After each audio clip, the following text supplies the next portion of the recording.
तो हमने जो हमारे पास टॉपिक जो चला हुआ था वर्णमाला का चला हुआ था, ठीक है।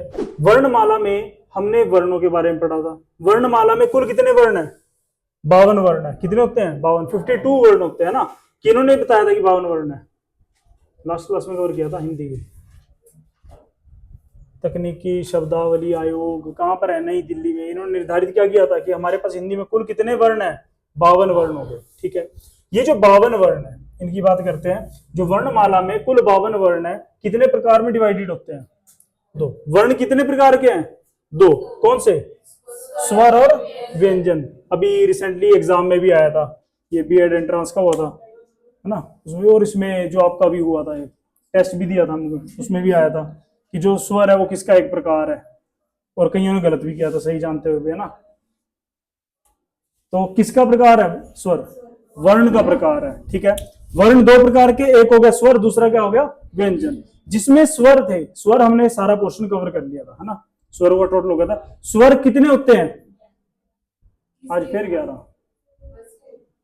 स्वर कितने होते हैं? 13 ही तो होते हैं। कुल कितने होते हैं? 13 होते हैं ना कुल। लेखन के आधार पर 13, प्रयोग के आधार पर 11, प्रयोग के आधार पर 11, उच्चारण के आधार पर 10, शुद्ध स्वर वो भी 10। वो सारे कवर करवाए थे कौन से होते हैं। उच्चारण के आधार पर स्वर के प्रकार कितने हैं? 3। कौन से? ह्रस्व स्वर, दीर्घ, संयुक्त, प्लुत, वो तो 4 हो गए। समझाया ना। संधि, संधि के अंदर 2 आते हैं, दीर्घ और वो संयुक्त स्वर आते हैं। फिर प्लुत स्वर अलग है। स्वर भी कवर हो गए थे। फिर ओष्ठावृत्ति के आधार पर भी कर लिए थे हमने, मुखावृत्ति के आधार पर, है ना, हमारी जीभ के आधार पर भी कर लिए थे, वो हमने सारा कवर कर लिया था। स्वर हमारा खत्म हो चुका है। तो आज चलते हैं हमारा वर्णमाला का जो सेकंड पार्ट है। पहला था स्वर जो हम कवर कर चुके हैं, दूसरा क्या है? व्यंजन। आज व्यंजनों की ओर प्रस्थान करते हैं, ठीक है। तो व्यंजन किसे कहा जाता है जी? जो स्वरों की सहायता से क्या लिखे जाए, बोले जाए। और कुछ? अ क्या है? क क्या है? व्यंजन। तो किसको किसकी सहायता चाहिए बोलने के लिए? व्यंजन को किसकी सहायता चाहिए? स्वर की सहायता चाहिए। आप क का उच्चारण करते हैं, क अंत में किसकी साउंड आ रही है? अ की। तो व्यंजन के उच्चारण में हमेशा किसकी जरूरत पड़ती है? स्वर की, ठीक है। क, ख, ग, घ, अंग, च, छ, ज, सभी के एंड में क्या आ रहा है? अ की साउंड आ रही है ना। और इसी से क्या बन जाता है? व्यंजन बनता है, ठीक है। तो लिख लो व्यंजन क्या होता है। वे ध्वनियां जिनका लेखन, वे ध्वनियां जिनका लेखन स्वतंत्र अवस्था में होता है, वे ध्वनियां जिनका लेखन स्वतंत्र अवस्था में होता है, परंतु वे ध्वनियां जिनका लेखन स्वतंत्र अवस्था में होता है, परंतु उच्चारण करते समय, परंतु उच्चारण करते समय स्वरों की आवश्यकता हो, परंतु उच्चारण करते समय स्वरों की आवश्यकता हो जी। समझाएगा कोई क्या है इसका मतलब? हाँ जी। जिनका लेखन कैसे होगा? स्वतंत्र अवस्था में होगा। मैंने लिखा है ना, जैसे मैंने अ लिखा वैसे मैंने क लिख दिया। लेखन में तो कोई दिक्कत नहीं आई। जैसे मैंने इसको लिखा वैसे सेम दोनों वैसे लिख दिया। तो व्यंजन के लेखन में तो कोई दिक्कत नहीं आई, मैंने ऐसी ख लिख दिया, कोई दिक्कत नहीं आई। तो डिफरेंस कहां आता है? हम इनका लेखन तो स्वतंत्र अवस्था में कर सकते हैं, लेकिन जब उच्चारण करते हैं, उच्चारण में किसकी जरूरत पड़ती है? स्वरों की जरूरत पड़ती है। उसको क्या बोलते हैं? व्यंजन बोलते हैं, ठीक है। और व्यंजनों को एक और नाम दिया जाता है क्या? सबाद। जैसे स्वरों को क्या बोला जाता है? निर्बाध, जिसमें कोई बाधा ना हो। ऐसे ही व्यंजनों क्या बोला जाता है? सबाद, जो बाधा के साथ हो। आप उच्चारण करते देखो, हल्का सा अटकाव आता है, क, हल्की जीभ एक और अटके, ख, ग, जबकि अ, ई, उ, इनमें कोई भी रुकावट नहीं आती, ठीक है। इसीलिए व्यंजनों को सबाद भी कहा जाता है, ठीक है। आगे बढ़ते हैं। अच्छा, अगर आपने किसी भी व्यंजन को स्वर रहित लिखना हो तो आप क्या करेंगे? स्वर रहित, स्वर रहित मतलब बिना स्वर के लिखना हो तो आप क्या करेंगे? क्यों नहीं लिखा जाएगा? आधा न नहीं लिखते आप, आधा म करते हैं ना, आधा च प्रयोग तो करते हैं। तो इनका जो शुद्ध रूप होगा वो क्या होगा? क्या करेंगे आप? हलंत लगाएंगे। मान लो क है, मैंने क को स्वर रहित लिखना है, मैं क्या करूंगा? क में हलंत डाल दूंगा। हलंत डालने से क्या हो जाएगा? जो इसमें स्वर लगा है वो बाहर आ जाएगा। जो इसमें क्या लगा है? स्वर लगा है वो बाहर आ जाएगा। क में अ बाहर चला गया ना। आया समझ में इतना? मान लो कुछ भी च है, मैं क्या करूं? च में हलंत डालूंगा तो क्या हो जाएगा? अ बाहर, अंत में जो अ की साउंड है वो बाहर आ जाएगी। अब ये च था, च का क्या बन गया? च, अ बाहर आ गया इसका। ये समझ में आ गया? ठीक है। तो हमें कभी भी अगर व्यंजन को स्वर रहित लिखना है तो हम किसका प्रयोग करते हैं? हलंत का प्रयोग करते हैं, जो नीचे पाँव में लगाई जाती है। ठीक है, आगे कवर करेंगे व्यंजन के भेद। हेडिंग दे लो, व्यंजन के भेद, या आप इनको व्यंजन के प्रकार भी बोल सकते हैं। ठीक है, व्यंजन अलग अलग प्रकार के होंगे। ठीक है, कुछ मुख्य होते हैं, कुछ मुख्य नहीं भी होते, क्योंकि इसमें भी क्या है, लेखन के आधार पर व्यंजन अलग होंगे, उच्चारण के आधार पर व्यंजन अलग होंगे, है ना। अच्छा, हमारे पास व्यंजन कितने होते हैं? स्वर तो पता है, व्यंजन कितने होते हैं? 33 होते हैं, 35 होते हैं, 39 होते हैं, कितने होते हैं? अभी 33 थे, अब 39 हो गए। थोड़ी देर में आप इसको 35 ही बोलोगे अभी एक बार, है ना। चलो, मैं यही क्वेश्चन एक बार लास्ट में पूछूंगा, क्लास के बिल्कुल एंड में पूछूंगा यही क्वेश्चन, फिर मेरे को बता देना कि व्यंजन कितने हैं। ठीक है, सारे व्यंजन कवर करवाने के बाद पूछूंगा। ठीक है, तो प्रकारों में चलते हैं। सबसे पहला प्रकार लिखेंगे वर्गीय व्यंजन, जिसको क्या बोला जाता है? स्पर्श व्यंजन कहा जाता है। सबसे पहला आएगा स्पर्श व्यंजन। स्पर्श व्यंजन, और इसी को ही दूसरा नाम वर्गीय व्यंजन भी कहा जाता है जी। स्पर्श व्यंजन या वर्गीय व्यंजन क्या होता है? नाम से क्लियर है, वर्गीय। स्पर्श करे, किसको स्पर्श करेगा? हाँ जी, वर्गीय व्यंजन, वर्गीय नाम से क्लियर है। वर्ग, वर्ग क्या होते हैं? वर्ग, वर्ग क्या होता है? कुछ तो बोलो भाई, सुन बैठ के। मान लो कोई एक चीज है, मान लो मैंने 25 नंबर्स लिख दिए, 25 नंबर्स लिख दिए, मैंने आपको बोला कि उनको आपने 5-5 के पार्ट्स में डिवाइड करना है, तो आप क्या करोगे? पहला 5 का हो गया, फिर दूसरा 10 तक हो गया, फिर 15 तक, है ना, फिर 20 तक, फिर 25 तक। तो आपने क्या करा? उनको अलग अलग वर्ग में डिवाइड करा ना, अलग अलग वर्ग में डिवाइड करा, वही चीज तो है, उसी को वर्गीय व्यंजन बोलते हैं। तो ऐसे व्यंजन जिसको आप अलग अलग वर्गों में रख सकते हैं, तो हमारे पास इसमें क्या पढ़े जाएंगे? वर्ग पढ़े जाएंगे। कितने वर्ग होते हैं? 5। व्यंजन कितने वर्गों में विभाजित होते हैं? 5 वर्गों में विभाजित होते हैं। प्रत्येक वर्ग में कितने व्यंजन है? हर एक वर्ग में कितने व्यंजन होते हैं? ठीक है, व्यंजन भी कितने होंगे इनमें? 5। तो कुल अगर मैं इनकी पूछूं संख्या, स्पर्श व्यंजन कुल कितने होते हैं? 5 होते हैं।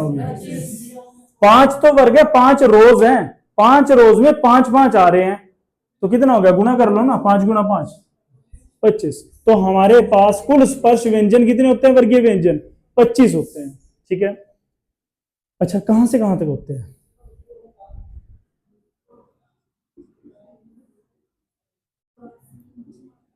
बोला था हिंदी हम पढ़ेंगे बिल्कुल बच्चों की तरह, नर्सरी से अ आ से लेकर सारी एंड तक, है ना।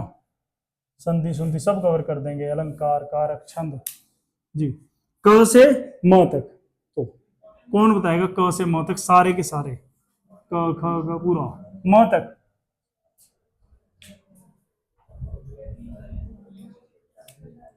चलो एक काम करूं, शुरुआत मैं करता हूं, एंड आप करना। सबसे पहले क वर्ग होगा, ठीक है, क, ख, ग, घ। आज फिर वही चीज आ गई जो उस दिन समझाया, आज फिर वही चीज आ गई ना। लो, लिख भी दिया। क्या उच्चारण है? मैंने बोला शुरुआत मैं करूंगा, अंत आप करना जी। लो मैं 4 में बताया देता हूँ, 5वां आप बताओगे। क ख ग घ क्या होता है? अंग। क ख ग घ अंग।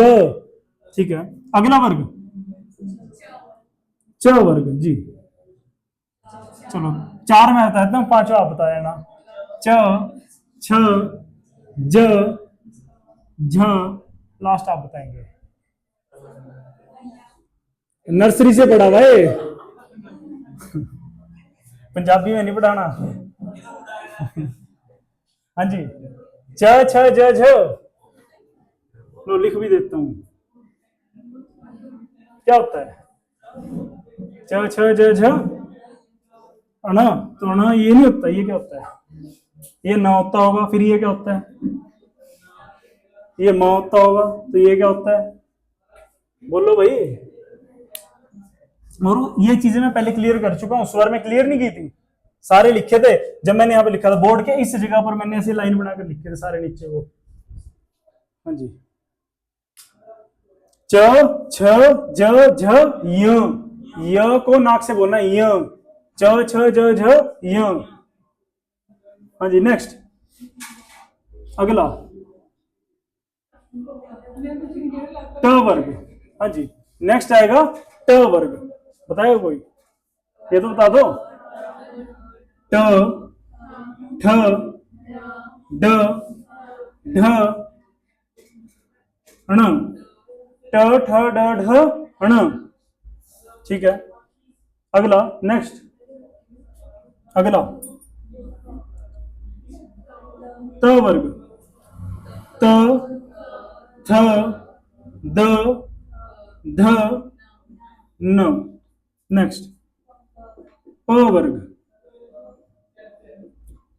प फ ब भ म। तो ये कुल 25 क्या है हमारे पास? स्पर्श व्यंजन है, जिसमें 5 क्या है हमारे वर्ग। देखो, पहला क वर्ग, च वर्ग, ट वर्ग, त वर्ग और प वर्ग। डायरेक्टली क्वेश्चन आता है कि निम्नलिखित में से वो व्यंजन छाटिए जो च वर्ग का है। 4 ऑप्शंस दे देगा, उनमें से एक च वर्ग का होगा, कोई भी दे देगा वो। मान लो डायरेक्टली उसने झ दे दिया, एक ऑप्शन है ना, मान लो ये 4 ऑप्शंस में दे दिए, ये ऐसे 4 ऑप्शंस में दे दिए, तो निम्नलिखित में से च वर्ग वाला छाटिए, कौन आएगा? झ आएगा। तो आपको वर्गों में याद होना चाहिए, किस वर्ग में कौन आता है, ये आपको याद होना चाहिए। ठीक है, क्लियर है इतना? ठीक है, अच्छा इसके अलावा भी तो कुछ होते हैं, क्या होते हैं? य र ल व ह, है ना, तो श श स, ये भी तो होते हैं सारे, जो हमने इसमें नहीं पढ़े जी। चलो आगे चलते हैं, ये तो हो गया पहला पार्ट। दूसरा पार्ट,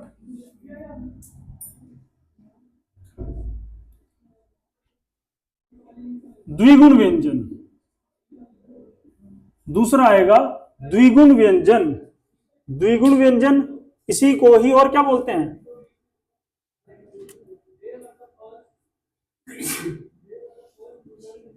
उत्क्षिप्त व्यंजन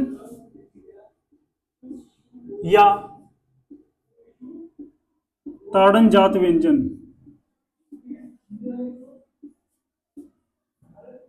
हाँ जी, द्विगुण व्यंजन, उत्क्षिप्त व्यंजन या ताड़न जात व्यंजन कौन से होते हैं? कितने होते हैं? पहले संख्या कितने होते हैं? ये 2 होते हैं। जैसे ये 25 है ना, इनकी संख्या कितनी है? 25। उनकी संख्या कितनी है? तो वो सिर्फ 2 ही है। कौन से 2? क्या होते हैं? चलो मैं लिख के बता देता हूं। उच्चारण आप बताइए, मेन है हिंदी में उच्चारण। जिसको उच्चारण आ गया ना, उसने सारे चैप्टर कर लिए, क्योंकि संधि भी किसी आधार पर होती है, उच्चारण के आधार पर। जब तक उच्चारण नहीं आएगा तब तक कुछ नहीं आएगा जी।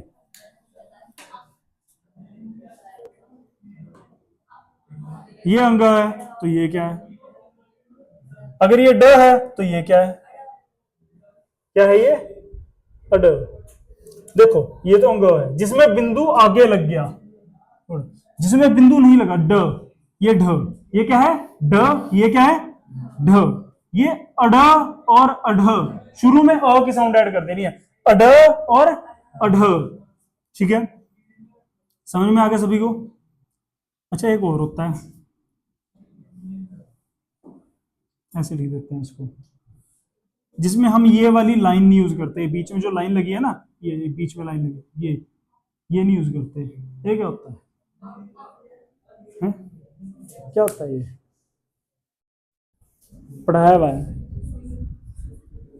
स्वरों में पढ़ाया था कहीं पर। विलुप्त, विलुप्त कौन से होते हैं? प्लुत स्वर, प्लुत स्वर पढ़ाया था ना, उच्चारण को लंबा करने के लिए। जैसे एग्जांपल दिया था ओम, ओम नहीं होता, क्या होता? ओम, उच्चारण लंबा जाता है, तो वहां पर जब इसका प्रयोग करते हैं, है ना, जब इसका प्रयोग होता है अपने से अगले वाले में हलन डाल देता है। बस इसका डिफरेंस ये, इसके ऊपर लाइन नहीं आती। ठीक है, हाँ जी, ये समझ में आया सभी को? इसमें डाउट? ठीक है, तो हमारे पास दो भेद कवर हो चुके हैं। चलते हैं तीसरा भेद, लिखेंगे अंतस्थ व्यंजन। तीसरा कवर करेंगे अंतस्थ व्यंजन।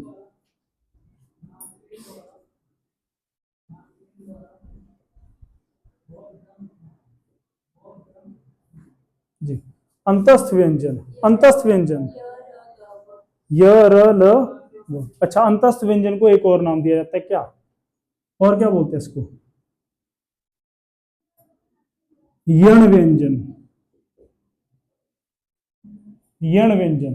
अंतस्थ व्यंजन को और क्या बोलते हैं? यण व्यंजन। ठीक है, अच्छा, अंतस्थ व्यंजन को यण व्यंजन का नाम किसने दिया था? जी बोलिए, अंतस्थ व्यंजन को यण व्यंजन का नाम किसने दिया था? इसका यण व्यंजन वाला नाम दिया किसने है? महर्षि पाणिनि। मैंने बोला था इनका नाम बहुत जगह आएगा। जब मैं आपको क्या पढ़ा रहा था, क्या पढ़ाया था मैंने? जब हिंदी के बारे में पढ़ा रहा था ना, हिंदी भाषा का विकास पढ़ाया था 3 चरणों में, उसमें मैंने क्लियर किया था कि जो महर्षि पाणिनि है उनका नाम बहुत जगह आएगा आगे। ठीक है, उनका बहुत बड़ा योगदान है हिंदी साहित्य में। जी, अंतस्थ व्यंजन को यण व्यंजन का नाम किसने दिया था? महर्षि पाणिनि ने। जी, कितने होते हैं ये? कौन से? य, र, ल और व। य, र, ल और व। ठीक है, अगला, अगला लिखेंगे ऊष्म व्यंजन।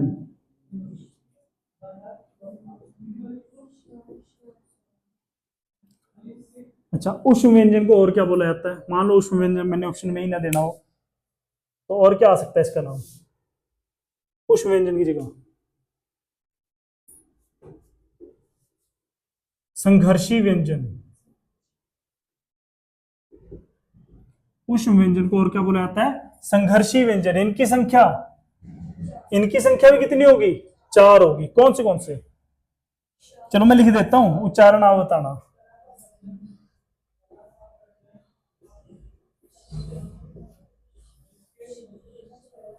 ये 4 है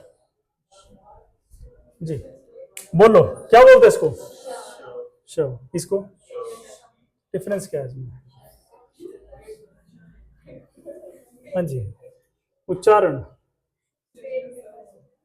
अच्छा, कहीं पर भी बोल रहे हो तो क्या बोलोगे? कहीं पर लगाए षड्यंत्र में लगता है, तो वहां क्या बोलोगे? पेट कटा षड्यंत्र, क्या बोलोगे? जी, उच्चारण बताइए। जब तक उच्चारण क्लियर नहीं तब तक हिंदी नहीं पढ़ सकते। इसका उच्चारण आपने क्या बोला? श। इसका उच्चारण क्या होता है? श। इसका श, श, श।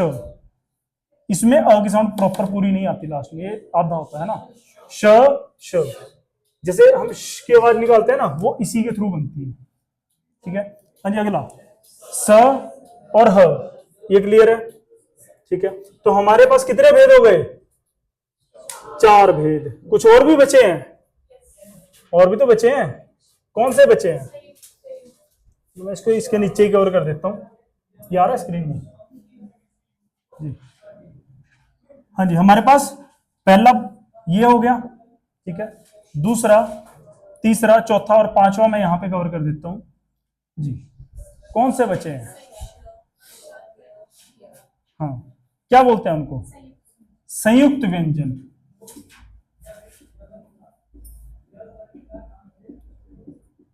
हमारे पास बचे हैं संयुक्त व्यंजन।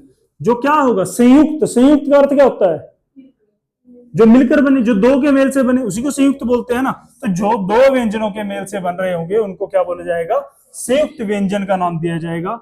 लिख लो कौन से होते हैं।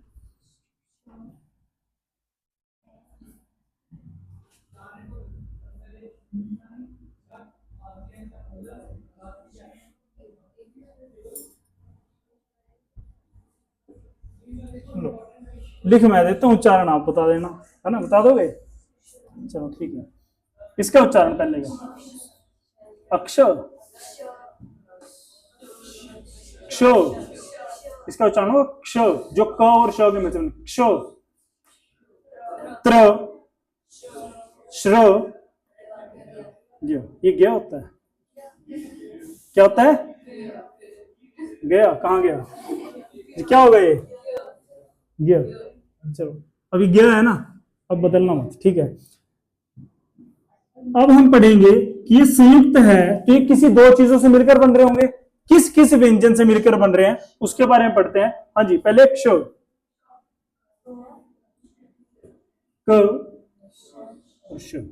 क में हलंत आएगी, याद रखना, क में हलंत आएगी, क आधा हो।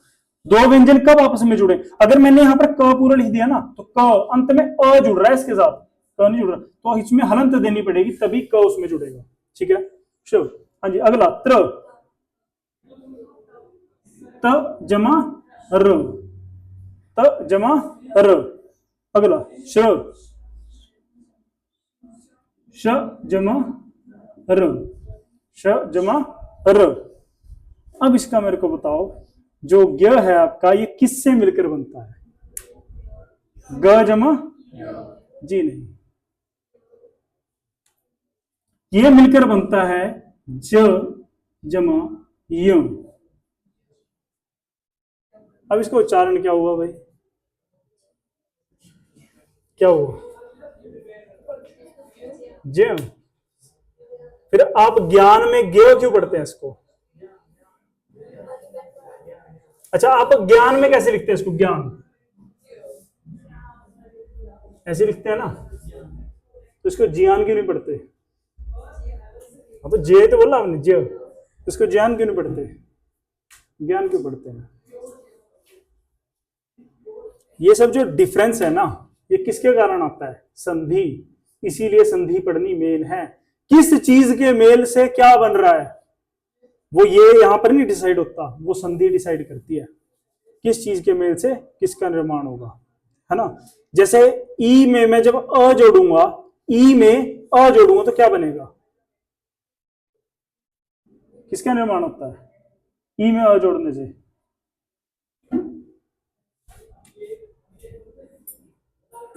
य क्या बनता है, ई में अ जोड़ने से य, क्यों, या य की साउंड आती है इसमें, और ये आपको संधि में भी पढ़ना पड़ेगा। किस संधि में आता है,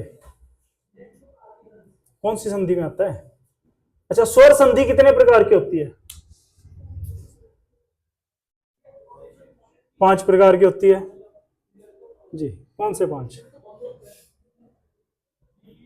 दीर्घ स्वर संधि, गुण स्वर संधि, है ना, यण स्वर संधि, अयादि स्वर संधि होती है ना, भूल गए, चलो कोई नहीं, स्कूलों में पढ़ी नहीं आज तक, पढ़ी होती है संधि तो हर किसी ने पढ़ी है जी। तो बात करते हैं इसकी जी। अब मैं पूछता हूं आपसे, मैंने क्या बोला, मैं लास्ट में एक चीज पूछूंगा, क्या कि हमारे पास व्यंजन कितने होते हैं जी, कितने व्यंजन है हमारे पास, 39 है ना, क्यों, ये कितने हैं, 25 तो ये है ना, जो पहला पार्ट है उसके कितने हैं, 25 है, 25 दूसरे में 2 कितने हो गए, 27, मैथ भी पढ़ रहे हैं साथ में, 27, 27 और 4 31 और 4 35 और 4, तो कुल कितने हो गए लास्ट में, 39। तो हमारे पास व्यंजनों की कुल संख्या कितनी होती है, 39 होती है, ठीक है। तो लिख लो, लेखन के आधार पर व्यंजन, लेखन के आधार पर व्यंजनों की संख्या जी। लेखन के आधार पर कुल कितने व्यंजन है? 39 व्यंजन है। लेखन, लेखन मतलब लिखना, जिनको लिख सकते हैं, और ये सारे के सारे व्यंजन हमने लिख कर देखे हैं। ठीक है, तो लेखन के आधार पर कुल कितने हो गए? 39 हो गए। ठीक है, मैं पूछता हूं उच्चारण के आधार पर व्यंजन कितने हैं?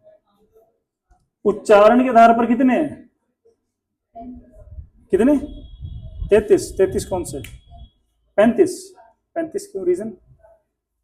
जैसे मैंने बताया था ना, प्रयोग के आधार पर हम 11 ही क्यों पढ़ते हैं स्वर, कौन से बाहर निकले, उच्चारण में 10 है, कौन से बाहर निकले, तो इसमें भी ऐसे ही होता है। उच्चारण के आधार पर कुल कितने व्यंजन है? ठीक बोला इन्होंने, 35 व्यंजन है।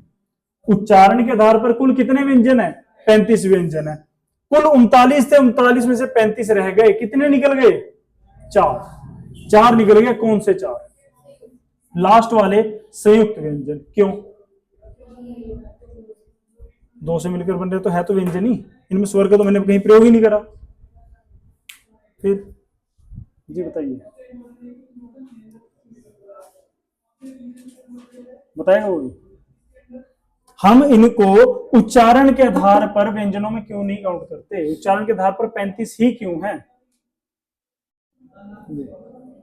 क्योंकि ध्यान से देखो, श क हम यहां पढ़ चुके हैं, श हम इसको यहां पढ़ चुके हैं, है ना। ऐसी त और र हम पहले पढ़ चुके हैं।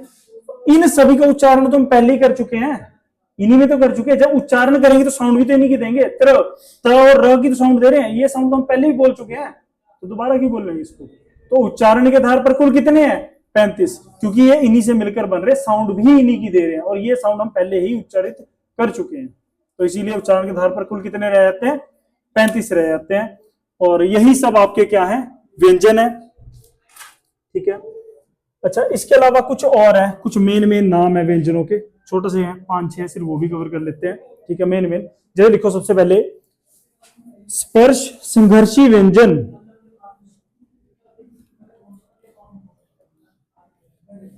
कुछ डायरेक्टली पूछ लिए जाते हैं कौन से हैं। देखो, स्पर्श संघर्षी व्यंजन जी,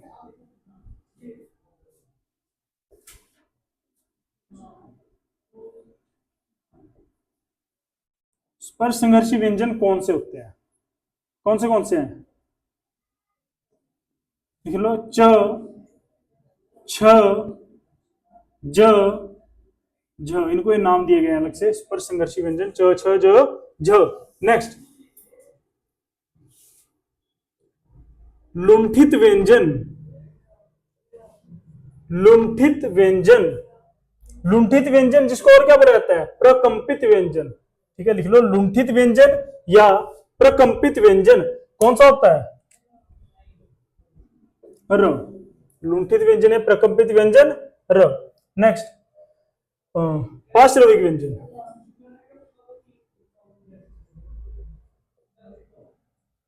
जी, पार्श्विक व्यंजन कौन सा है?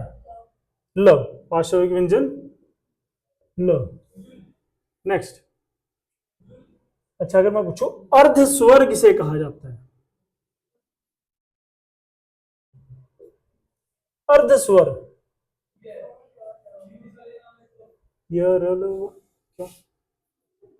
अर्ध स्वर, या इनको संघर्षहीन व्यंजन भी कह सकते हैं हम।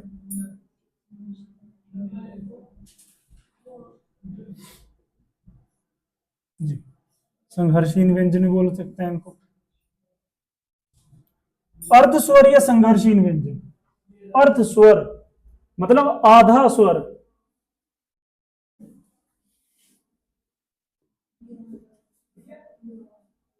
केवल य और व। क्यों? ये मिलकर भी किससे बन रहे हैं? स्वर से। बताया था ना, य किससे मिलकर बनता है? ई और अ से। ई और अ दोनों क्या है? स्वर। स्वरों से मिलकर व्यंजन बन रहा है, इसीलिए इसको अर्ध स्वर बोलते हैं। व कैसे बनता है? जब ऊ में अ का मेल होता है, ऊ में क्या मिलता है? अ, तो व की साउंड देता है वो, इसीलिए यहां से क्या बनता है? वो। तो इनको अर्ध स्वर का है। जब संधि पढ़ोगे ना, संधि में सारा डिटेल में क्लियर होगा ये। ठीक है, अच्छा, नेक्स्ट, वत्सर्य व्यंजन।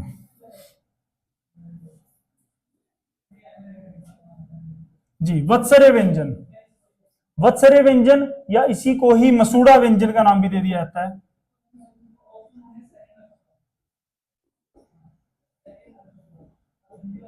वत्सर्य व्यंजन या मसूड़ा व्यंजन कौन सा होता है? कौन से हैं? जी लिख लो, र, ल, स, न और ज। र, ल, स, न और ज, इनको क्या नाम दिया जाता है? वत्सर्य व्यंजन या मसूड़ा व्यंजन का नाम दे दिया जाता है। ये आया समझ में सभी को? तो व्यंजन जो है हमारे यहीं पे खत्म होता है। इसके अलावा कुछ वर्ण क्या हमारे पास बचा है, जैसे सघोष वर्ण, घोष है ना, अल्पप्राण, महाप्राण, छोटा सा पोर्शन बचा है, वो हम नेक्स्ट क्लास में कवर करेंगे। आज की क्लास में इतना है।